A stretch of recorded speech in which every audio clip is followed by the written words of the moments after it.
You wake in the pitch-black chill of a crude log cabin, the winter wind howling outside like a possessed demon, slipping through the poorly sealed cracks with icy fingers that slice into your skin. Your body, wrapped in worn, sweat-hardened animal hides, trembles involuntarily, a shiver that burrows deep into your bones, not from fear but from the sheer necessity of survival. This isn't the regulated comfort of a modern bedroom, with air conditioning set to a cozy 72 degrees Fahrenheit, fluffy synthetic duvets, and a smartphone alarm chirping a gentle good morning melody. No, here the cold is a living enemy, a predator that devours the weak during the night, leaving bodies stiff as petrified wood. You catch the sour stench of old urine, the rancid smoke of extinguished fires, and the damp mildew of the straw mattress beneath you, crawling with fleas that bite your flesh without mercy. In the modern world, you'd flick on a heater, take a hot shower with scented soap, and brew coffee in an automatic machine, perhaps grumbling about traffic or a Zoom meeting. Here, every breath is a triumph against the ice that threatens to freeze your lungs. You shift on the makeshift bed, the straw jabbing into your scarred back, reminders of enemy axes that nearly cleaved you in two. Your stomach growls like a starving bear, empty since yesterday's watery porridge of moldy oats and murky stream water. There's no fridge stocked with yogurt, fresh fruit, or leftover pizza from a delivery app. Only the uncertainty of whether food will come today.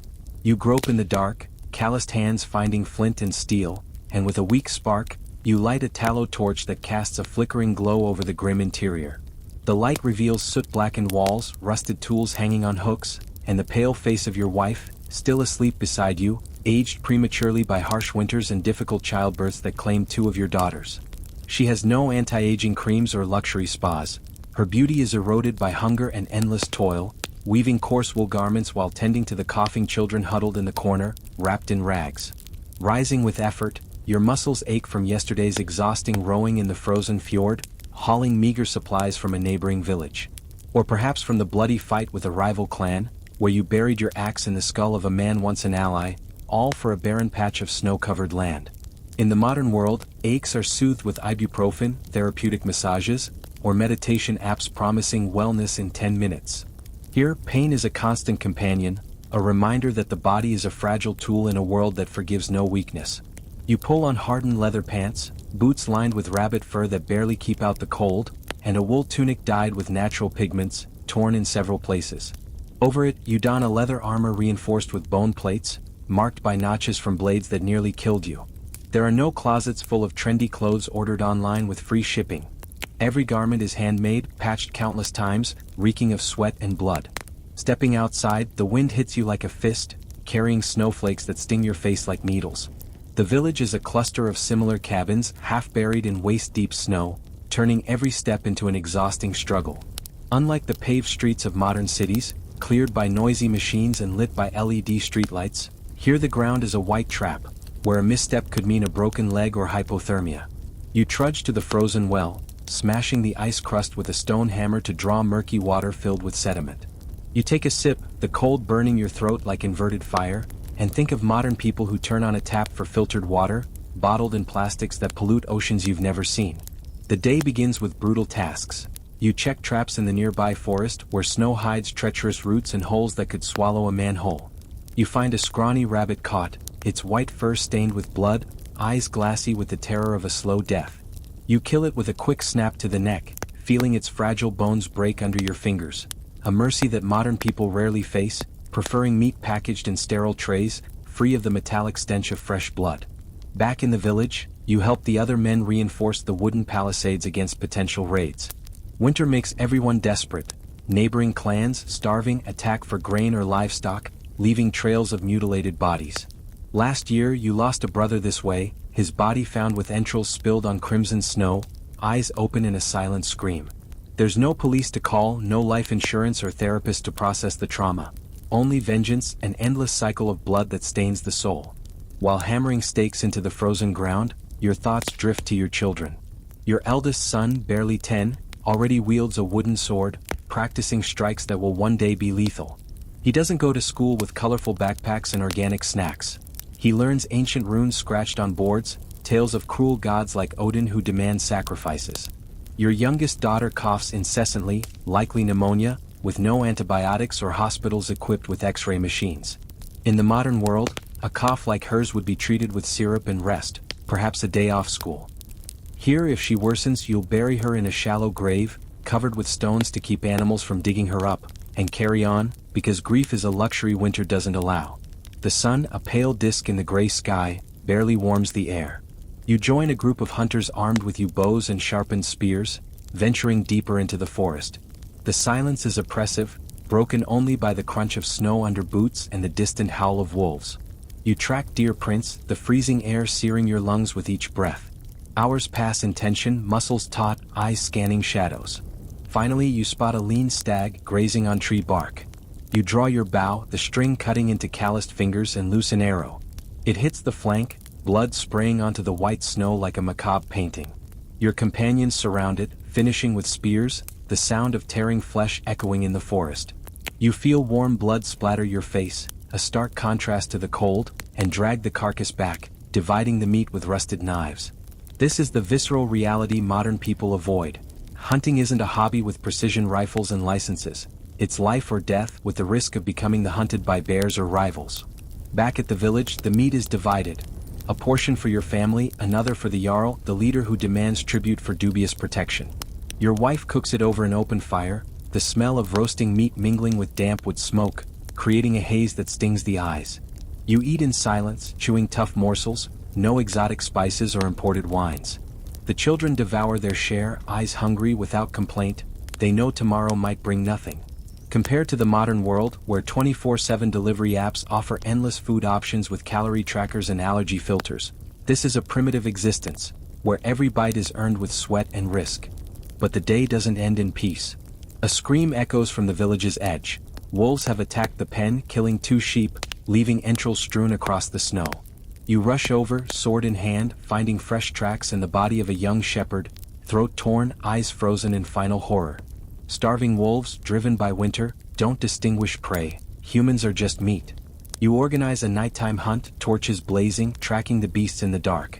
The cold intensifies, wind cutting like knives, and your fingers go numb, the risk of frostbite real.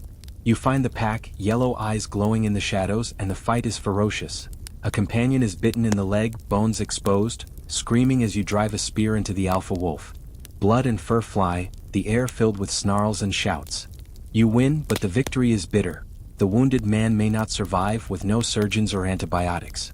In the modern world, an animal attack would be rare news, treated in hospitals with rabies vaccines and high-tech prosthetics. Here it's routine, a deadly dance with nature. At night, back in the cabin, you collapse exhausted, your body throbbing with fresh and old wounds. Your wife applies herb poultices reeking of moss and earth, with no anesthetics or sterile bandages. The children sleep fitfully, dreaming of real monsters. You reflect on the grim irony. While modern people stress over work deadlines, poor Wi-Fi, or low-carb diets, you yearn for a meal without fear of poisoning, a night without the terror of raids, an existence where death doesn't lurk in every shadow. The Viking winter isn't the romantic saga of heroic tales. It's an icy prison of constant suffering, highlighting how fragile the bubble of comfort is, built on the bones of ancestors like you. Days blend into a relentless cycle. You wake before dawn, your body stiff as ice, to check fishing lines in the frozen fjord. You hack through ice with an axe, the blade echoing in the silence, and pull up empty nets or scrawny fish frozen solid. Falling into the water is a death sentence. Hypothermia in minutes, no lifeguards or rescue helicopters. Compared to modern supermarkets with farm-raised fish, this is a daily gamble with death. Then you repair tools, sharpening dull blades on stones, hands bleeding from accidental cuts. Without protective gloves or first aid kits, every wound risks infection, leading to brutal amputations with heated knives. Social interactions are raw. In the communal hall, warmed by a central fire, men gather to plan. The Jarl, a burly man with scarred cheeks, barks orders, enforcing loyalty with fists if needed. Arguments turn to brawls, fists flying over hunting disputes or women. You break up one fight, taking a punch to the gut that leaves you breathless. In the modern world, conflicts are resolved with emails or mediators. Here it's blood and honor, the loser exiled to die alone in the cold. Women toil endlessly, spinning wool, cooking, tending the wounded. Your wife tells ancient stories at night, her voice trembling, about Valhalla, where the brave feast forever. But you know it's a fantasy. Death is final, bodies rotting in frozen earth. The children listen, wide-eyed, learning life is struggle, not tablet games or Netflix shows. A fierce blizzard isolates the village. Howling wind, zero visibility, you're confined, rationing food. The cold seeps into everything, freezing water in pots, making sleep impossible. An elder dies overnight, body rigid by morning. You burn him on a pyre, flames battling the wind, the stench of burning flesh mixing with snow. No funeral homes or online obituaries, grief is private, fleeting. When the storm clears, scouts return with news. A rival clan plans an attack. You prepare defenses, digging trenches in the snow, sharpening weapons. Tension builds, sleepless nights on watch. The attack comes at dawn. Screams, arrows flying, axes clashing. You fight fiercely, killing 2 enemies, blood spraying, bones snapping. A companion falls beside you, throat slit, gurgling blood. The battle ends in a Pyrrhic victory, many dead, supplies stolen. You bury the fallen, hands frozen as you dig hard earth, tears freezing on your cheeks. Months pass, winter dragging like a curse. Hunger tightens, children weakening, diseases spreading. Your daughter worsens, burning with fever, delirious. You hold her, helpless, with no medicine. She dies at dawn, her small body cold. The burial is silent, pain ripping your chest like a blade. In the modern world, hospitals would save lives with vaccines and therapies. Here, death is capricious, claiming the innocent.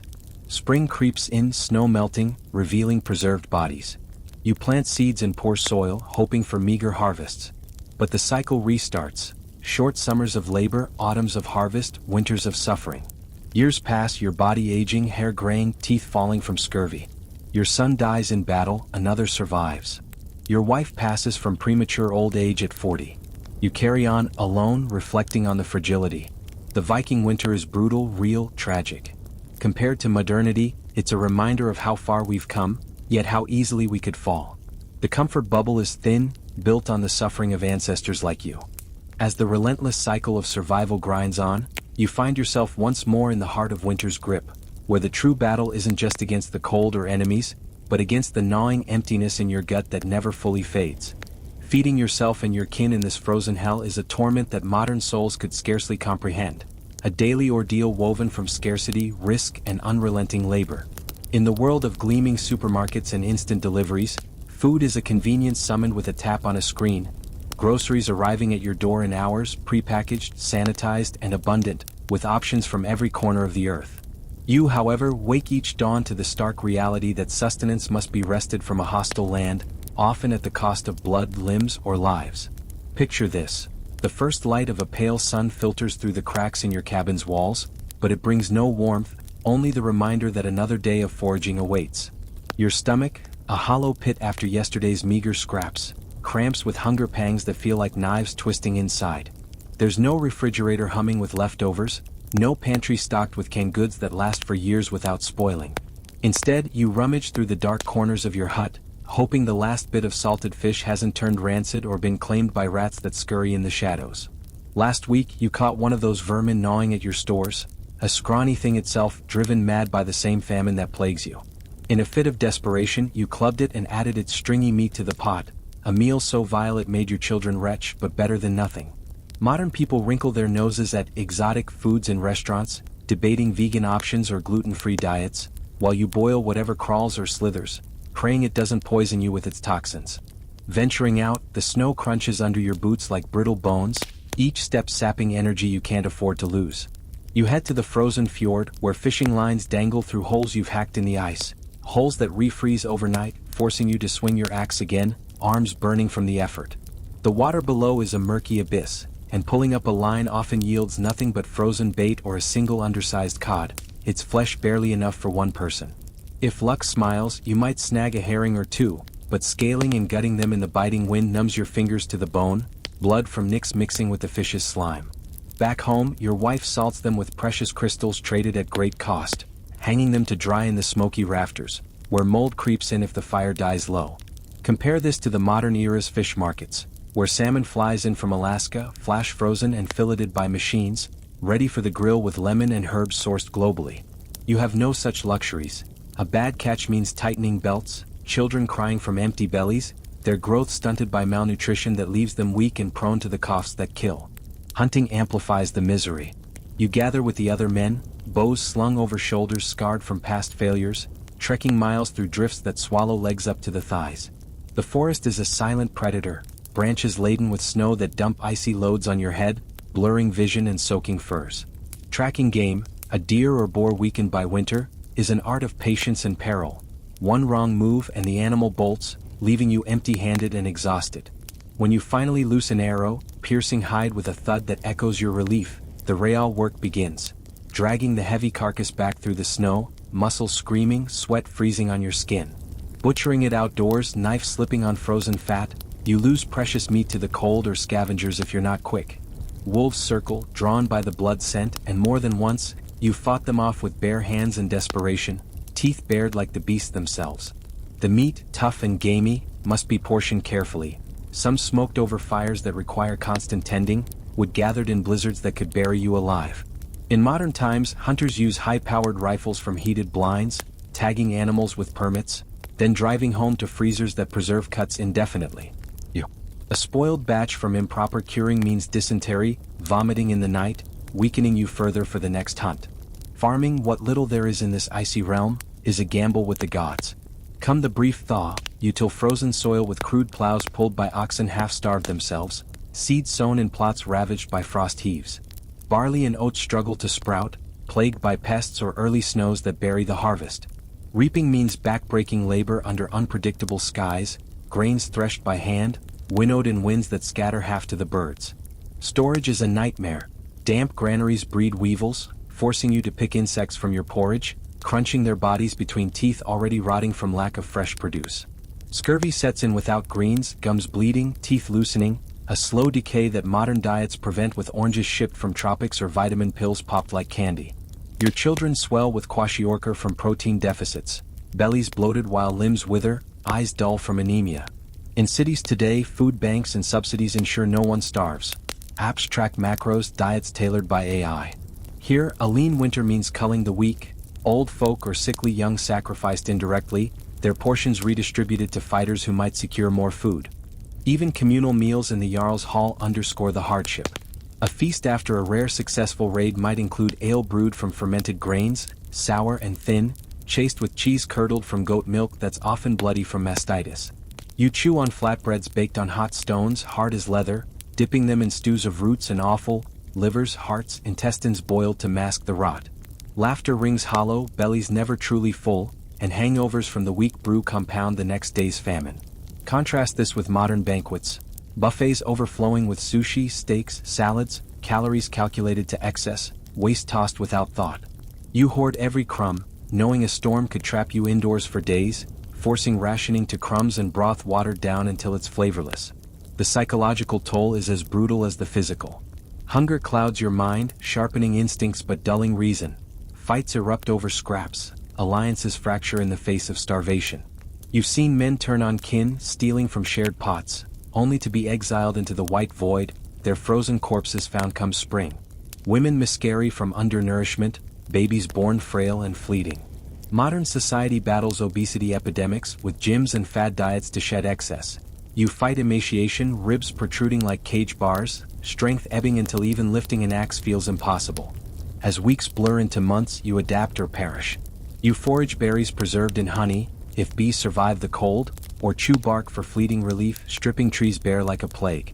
Trapping adds variety. Snares for hares, pits for foxes, their pelts a bonus but meat scant. One bitter night, famine drives you to the unthinkable, raiding a rival clan's stores, axes swinging in the dark, blood spilled for a sack of oats that tastes of victory and guilt. Captured? Torture awaits, starvation in chains worse than freedom's hunger. Yet, in quiet moments by the fire's dying embers, you ponder the irony. Modern folk complain of food allergies or ethical sourcing, debating farm to table while drones deliver pizzas. You crave a single apple unbruised by frost, a loaf without grit, a meal without the shadow of death. This Viking existence strips life to its core, food not as pleasure but as fuel in a war against extinction. The era of plenty built on machines and trade routes forgets this primal struggle, but you live it, bite by desperate bite, in a world where every swallow is hard won.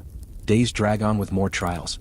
A failed fishing expedition leaves the village on edge. You turn to the sea's edge, scraping barnacles from rocks, boiling them into a slimy mush that sticks in your throat. Children forage for lichens, scraping them from stones, a bitter paste that sustains but sickens. Your wife experiments with herbs, risking poison. Nightshade mistaken for edible roots once felled a neighbor, convulsing in agony. Preservation fails often. Smoked meat turns green with mold, buried caches unearthed by animals, fermented vegetables exploding in sour bursts. Spring's promise brings no immediate relief. Early greens are sparse, competed for by herds. You hunt migrating birds, arrows missing more than hitting, feathers plucked for arrows, eggs raided from nests at cliff edges, one slip meaning a fatal fall. Harvests yield little, potatoes blighted, turnips wormy. Trade voyages risk shipwrecks for foreign grains, bartering lives for loaves. In essence, Viking alimentación is a siege on the body and spirit, far from modern abundance where famine is a headline from distant lands. Your story endures, a testament to resilience forged in hunger's forge, reminding that comfort's veil is thin, easily torn by nature's whims. As the merciless grip of winter tightens around your Viking world, survival becomes a savage grind that strips away any illusions of heroism, leaving only the raw, unrelenting fight against a season that devours the unprepared like a ravenous beast. The cold isn't just an inconvenience, it's a killer, seeping into every crack of your existence, turning breath into fog and blood into sludge.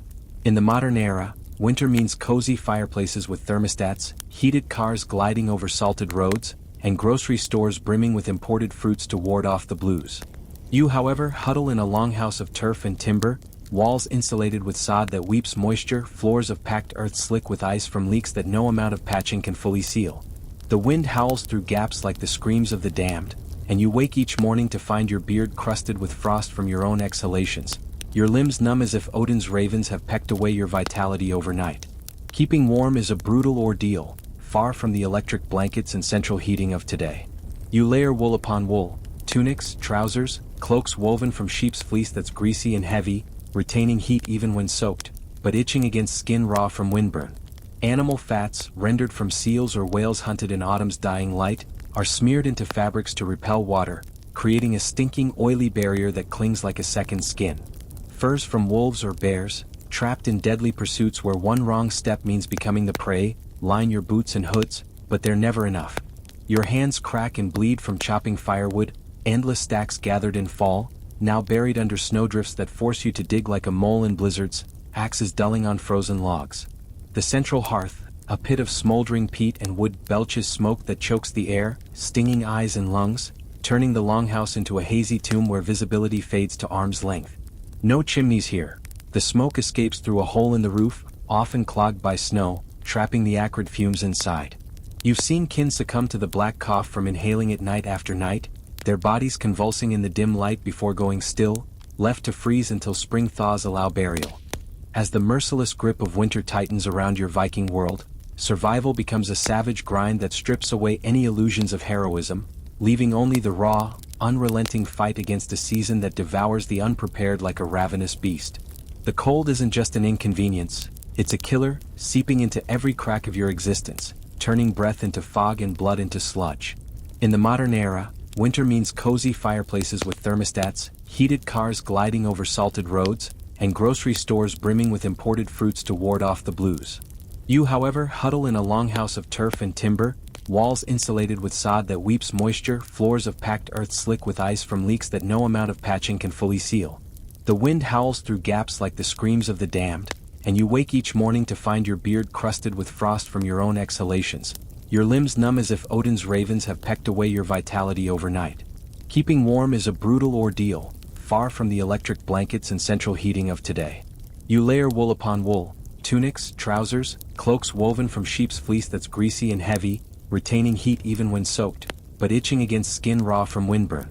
Animal fats, rendered from seals or whales hunted in autumn's dying light, are smeared into fabrics to repel water, creating a stinking oily barrier that clings like a second skin. Furs from wolves or bears, trapped in deadly pursuits where one wrong step means becoming the prey, line your boots and hoods, but they're never enough. Your hands crack and bleed from chopping firewood, endless stacks gathered in fall, now buried under snowdrifts that force you to dig like a mole in blizzards, axes dulling on frozen logs. The central hearth, a pit of smoldering peat and wood, belches smoke that chokes the air, stinging eyes and lungs, turning the longhouse into a hazy tomb where visibility fades to arm's length. No chimneys here. The smoke escapes through a hole in the roof, often clogged by snow, trapping the acrid fumes inside. You've seen kin succumb to the black cough from inhaling it night after night, their bodies convulsing in the dim light before going still, left to freeze until spring thaws allow burial. Survival hinges on these fragile defenses, but the winter's fury tests them relentlessly. Blizzards rage for days, burying doors in drifts taller than a man, trapping you inside with dwindling supplies. You ration the fire, feeding it sparingly to conserve wood, shivering under piles of furs that grow damp and moldy from body heat.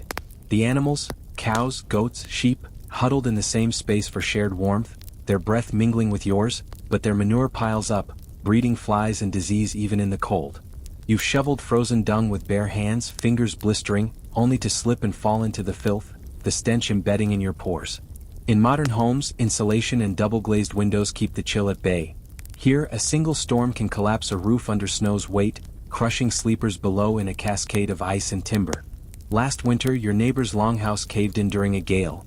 You dug through the wreckage at dawn, pulling out mangled bodies, limbs twisted unnaturally, faces blue from suffocation and cold.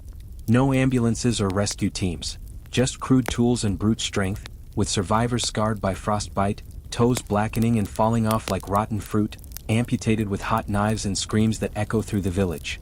Food, as ever, is the cruelest trial in this frozen hell. With fields barren and fjords iced over, you rely on autumn's hordes. Salted fish hanging like desiccated corpses from rafters, barrels of pickled cabbage and turnips that turn slimy and sour, grains milled into porridge that's more grit than sustenance. Hunting in winter is suicide. Venturing into wideouts where visibility drops to nothing, tracks erased by fresh snow, and the risk of getting lost means a slow death by exposure. You've trudged miles for a single hare, arrow trembling in numbed fingers, only to return empty-handed, stomach clawing at itself. Fishing through ice holes demands hours of stillness and biting winds, lines freezing solid, catches meager and often contaminated by parasites that wriggle in your guts, causing bloody diarrhea that weakens you further. Stews simmer endlessly over the hearth, thickened with bones and offal from slaughtered livestock you can't afford to keep alive through the famine. Cows culled when fodder runs low, their blood drunk warm for strength, hides tanned for repairs. Children, hollow-eyed and listless, gnaw on leather straps softened in water, their growth halted by scurvy that swells gums and loosens teeth. In the modern world, vitamin supplements and heated greenhouses provide year-round plenty. You chew birch bark for fleeting relief, risking poisoning, or resort to the unthinkable, boiling shoe soles or eating the moss from rocks, vomiting green bile in the night. Yet, Vikings endure through grim ingenuity and communal grit. You gather in the longhouse for storytelling, sagas recited by firelight to stave off madness, voices hoarse from the dry air, tales of gods and monsters that mirror your own battles. Games like Nefataful, carved boards of bone and wood, pass the endless nights, strategy sharpening minds dulled by hunger, while outside, if the ice holds, you skate on frozen lakes with bone blades strapped to boots, a rare thrill that risks cracks swallowing you whole. Bonfires, when wood allows, draw the clan together, flames roaring against the dark, ale brewed from fermented grains warming bellies and loosening tongues for songs that drown the wind's wail. But even these pastimes are laced with brutality. Snowball fights turn vicious, rocks hidden in packed snow drawing blood, teaching youth the pain of combat. Ice skating races claim lives when thin ice gives way, bodies vanishing under black water, unretrievable until thaw reveals bloated corpses. The mental toll is as lethal as the physical. Isolation breeds despair. Weeks without sun plunge you into a fog of lethargy, tempers flaring into brawls over trifles. A stolen blanket, a larger portion of gruel, fists cracking jaws in the confined space, blood staining the rushes. Women weave and mend by flickering lamps of seal oil, fingers pricked raw, while men repair tools, sharpening blades for spring raids that promise escape from this prison. Faith in the gods offers cold comfort, sacrifices of animals, throats slit over altars of snow, blood steaming in the frost, pleading for an early spring that rarely comes. You've witnessed kin break, wandering into blizzards and madness, seeking Valhalla's halls, their frozen forms found huddled against trees, faces serene in death's embrace. Raids, when desperation peaks, become winter's desperate gamble. You bundle in layers, axes at the ready, sailing or skiing to rival settlements weakened by the same hardships, striking in the dead of night. The clash is feral, blades biting through fur, screams piercing the silence, victors claiming stores of food and slaves to bolster numbers. But failure means annihilation. Ambushed in snow, arrows from shadows, your blood freezing in crimson pools. Survival favors the ruthless. You've slit throats of the wounded to conserve resources, leaving them for wolves, a mercy in this unforgiving realm. As months drag, springs whisper, dripping icicles, birds returning, ignites fragile hope. But many don't last. The weak perish, bodies burned on pyres to prevent disease, ashes scattered on winds that carry the scent of decay. You survive by sheer will, body scarred and soul hardened, a testament to ancestors who forged through eons of ice. Modern comforts, insulated homes, global supply chains, medical miracles mock this existence built on the bones of your kind. Yet, in the heart of winter's maw, you persist, a brutal echo of humanity's primal defiance against nature's cruel indifference. Tomorrow, if the gods allow, you'll rise again, axe in hand, to carve another day from the frozen void. As the unforgiving winter drags on in your Viking life, the specter of illness creeps into your world like a silent raider in the night, turning the already brutal existence into a nightmare of suffering and helplessness. You, a hardened warrior with scars from battles and hunts etched into your flesh, now find yourself weakened not by an enemy's axe but by an invisible foe that strikes without warning. Being sick in this era isn't like the modern world, where a fever means popping pills from a blister pack, calling in sick to work, and binge-watching shows under a heated blanket while waiting for antibiotics to kick in. No, here illness is a savage thief that robs you of strength, dignity, and often life itself, with remedies rooted in folklore, herbs, and desperate prayers to gods who seem indifferent at best. It starts subtly, perhaps after a particularly grueling day of chopping ice from the fjord or dragging a sled through knee-deep snow. You feel a chill deeper than the winter's bite, a shiver that doesn't fade even by the hearth's meager glow. Your throat scratches like it's lined with thorns, and soon a cough racks your chest, each hack expelling phlegm tinged with blood. In the modern age, you'd head to a clinic, get a chest x-ray and walk out with a prescription for amoxicillin, maybe some cough syrup flavored like cherry. But you? You stagger back to your longhouse, collapsing onto the straw mat that's already infested with lice from your last bout of weakness. Your wife, her face lined with worry that's aged her beyond her years, boils water over the fire, smoky and sputtering from damp wood, and steeps dried herbs gathered in the fleeting summer. Yarrow for fever, willow bark for pain, elderberry if you're lucky enough to have stockpiled it. These are no precise pharmaceuticals, they're bitter brews that burn your tongue and upset your stomach, sometimes helping, often not. The knowledge comes from the village wise woman, an old crone with rune-tattooed arms who mutters incantations to Freya while grinding roots in a mortar, but her cures are as much guesswork as wisdom, passed down through generations without the science of clinical trials. As the sickness deepens, your body betrays you in ways that highlight the era's merciless reality. Fever turns your skin hot and clammy, sweat soaking through your woolen tunic despite the freezing air seeping through the walls. You toss in delirium, visions of trolls and draugr haunting your dreams, blending with the real howls of wind outside. Pain throbs in your joints like hammers on an anvil, and simple tasks, rising to relieve yourself in the corner bucket or sipping broth, become Herculean labors.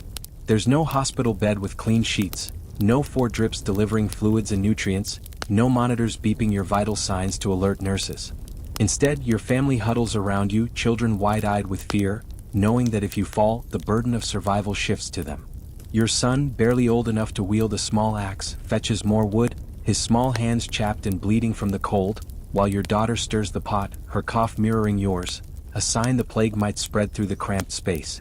Hygiene is rudimentary, washing with snow-melted water that's never truly clean, wiping with rags that carry the grime of previous uses. Infections fester easily. A small cut from shaving your beard with a dull knife turns septic, pus oozing yellow and foul, swelling your arm until it's useless. In modern times, a quick swab and some neosporin would fix it.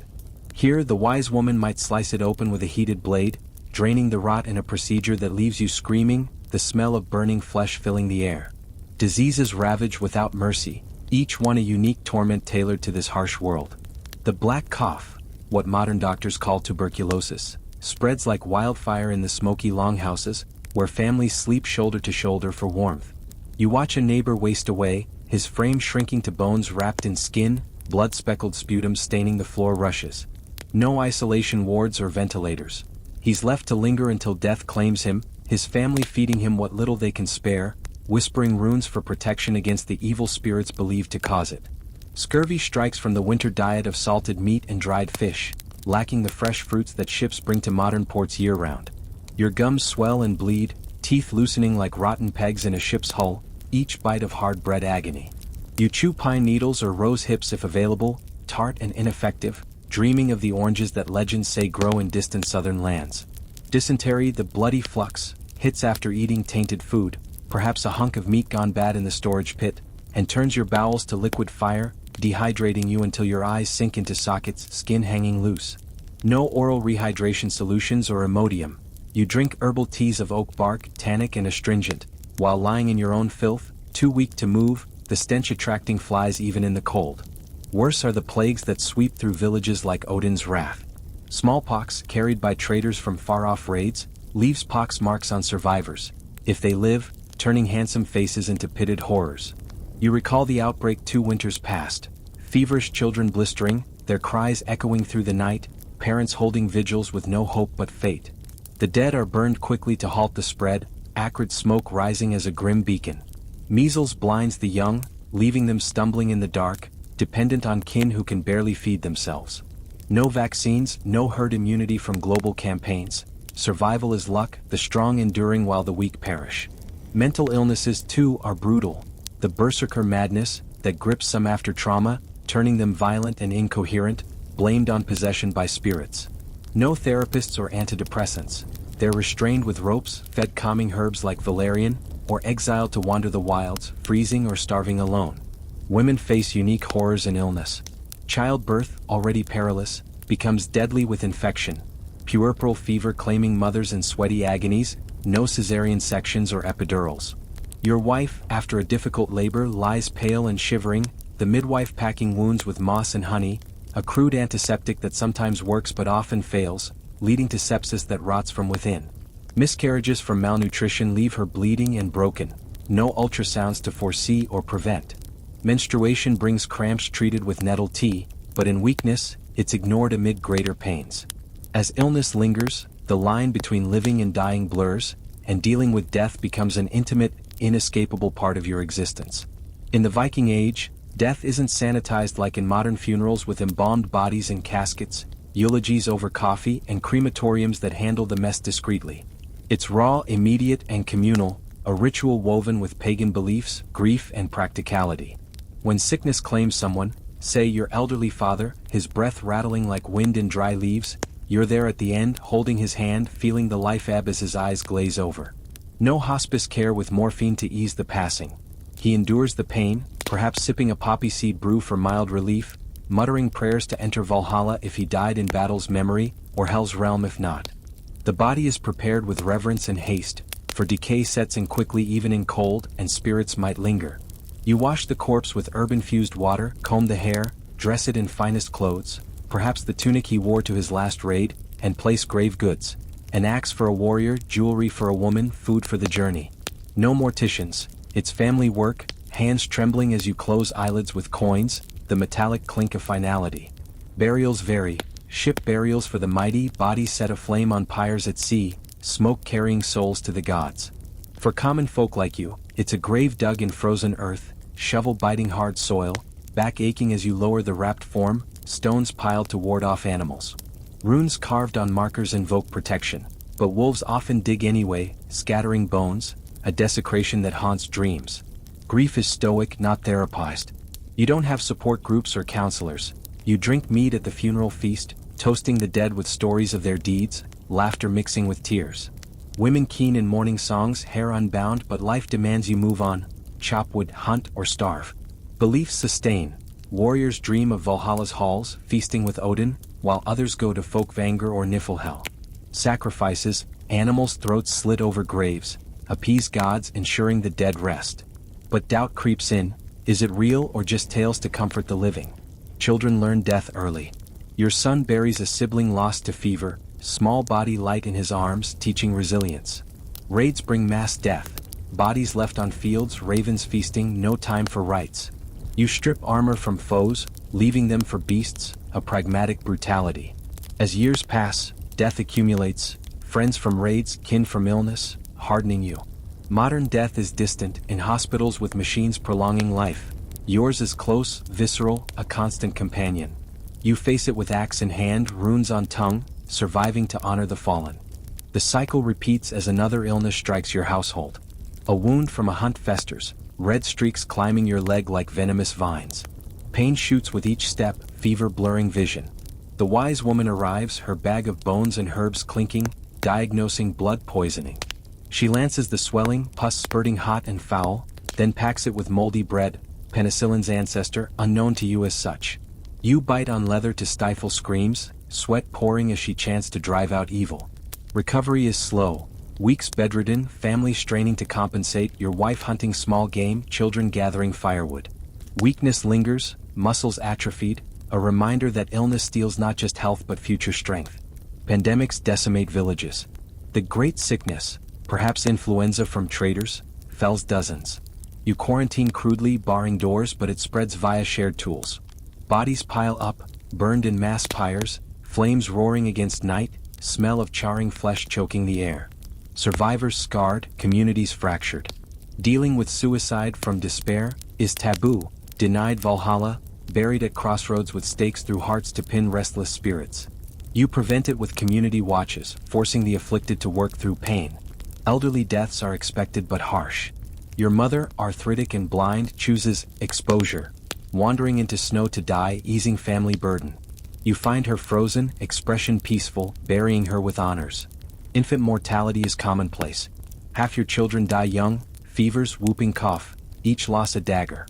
You name them late to avoid attachment, but grief hits hard. Tiny graves dot hillsides, toys placed within. Battle deaths glorify. A comrade skewered, you close his eyes, promising mead in the afterlife. Funerals with thralls sacrificed, human offerings for the elite, blood spilling to accompany masters. Superstitions guide, amulets against illness, Thor's hammers warding evil.